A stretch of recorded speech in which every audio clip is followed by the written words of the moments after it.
Are you tired of sucking ass and getting absolutely destroyed in Search and Destroy in Call of Duty? Do you want to have more consistently successful matches?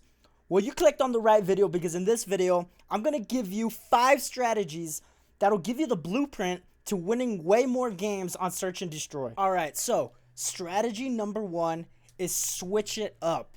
Alright, do not push the exact same way consecutively more than 2 times. Alright, this goes for defense and offense. It works both ways. So I can give you an example right here. Take a look at this gameplay right here, right? So I'm in a private match just to show you guys what I mean by this. So if you, for example, this is the map invasion, right? If we're pushing the middle, which is not the greatest idea, but let's just say you are, right? And you're just running up from this side right here. Alright, you do this one match. Come through here, push through B, through here, whatever, right? Now, let's try a different route. This is what I mean by switching it up, alright? So you know you're going to go through the middle. Let's say you have to go through here, right? Well, what if you just make a little bit of a detour, come through here, check here, here, and come around at a different angle rather than that angle that you were just at, and head around to the same route that you were just going to, alright? Or let's say you don't want to push middle. Let's say you just want to get to B. Well, I mean, obviously, if you take a look, there's tons of different routes you can take. You can go through here, go through this little room right here, and take a look at B through this angle. Or, let's say you went all the way through this side and took a different angle right here, alright?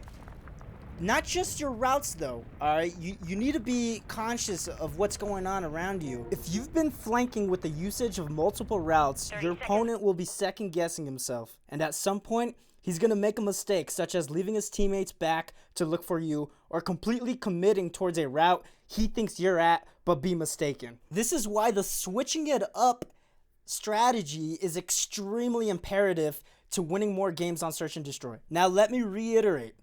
It doesn't have to be an entire flanking route, okay? It could be something as simple as changing your head glitch, or just looking at a lane from a different position, alright? So with that said, let's move on to strategy number 2. Play off of your team. This means adapt to the location of your teammates, okay? Base your decisions off of where your teammates are. Don't run a route with a plan in mind when the rest of your team is on the opposite side of the fucking map. You know what I mean? This obviously works a lot better when you actually have a party of friends and like you're able to communicate with them. Okay, but this still works even as a solo player. I tested it myself, okay? It still works. It's way more beneficial than just forgetting that you have teammates and trying to solo this shit. The best way to do this is as soon as the match starts, look at the directions that your teammates are going, all right? Play off of that from the very beginning of the match so that you don't fuck it up later down the line. You know what I mean? Because if you're just not paying attention, or you're completely disregarding where your teammates are, you're not only fucking yourself, but you're fucking your teammates in the ass too. Alright, now that we got that out of the way, let's move on to strategy number 3. Take initiative. Mistakes will be made. Don't overthink shit. You'll play hundreds of Search and Destroy matches after the one you're in right now. Alright? Don't be afraid to fail. If you're gonna push, push. If you're gonna flank, then flank. But with that said, don't be reckless and idiotic.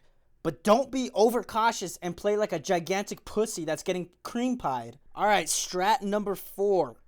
Respect your enemy. So by this I mean, no matter their level, okay? Always assume your opponents are highly skilled players. Alright, this means respecting their advantages when they have them. A perfect example is if, and I'm sure this has happened to all of you guys, because it's happened to me plenty of times. A great example of this is if an opponent is already holding a lane, right? But you decide to challenge him, knowing he has the advantage. He's already ADSing down where you are about to come out of. Chances are you're going to get your shit rocked. You're going to get shut down. He's going to kill you. All right? Don't be stupid. Adapt and overcome. Respect the, I guess you could call it, checkmate that your opponent made, and just work to counter it, you know? Give him the props and try to do better. All right, so strategy number 5, recognize patterns. This branches off of strategy number 1, okay? It's very similar, but here's the difference. Most people tend to push the exact same routes, right? Like I said in the first strategy, you don't want to be the guy that does that. However, a lot of people do that, okay? So, with that in mind, you got to be aware of the people that do that, the people who are predictable. You got to notice their patterns, because once you get it down and once you know how these guys play, you have total control of the match from then on. All right? They're not really thinking this deep into the match. So they're going to just keep pushing the same lanes that they've been pushing for the whole entire match, right? Unless they're smart. But in a lot of cases, people get pretty stupid and they just get lazy and they just push or overconfidence, you know? That's a big thing right there. Ego plays a big part of this. So learn and recognize the patterns that your opponents are displaying to you. Use this to your advantage. Let me tell you something, all right? And you want to remember this. A predictable opponent is an easy opponent, all right? Keep that in mind. If you get nothing out of this video, just get that. A predictable opponent is an easy opponent, all right? Stick your cock down his throat and make him think you're hacking by anticipating his predictable playstyle, all right? If your opponent isn't retarded, he'll be forced to switch his playstyle, which may be uncomfortable for him, making the situation better for you. So even if he adapts and overcomes, maybe you're just changing his playstyle to a playstyle that he does not like at all. You know what I mean?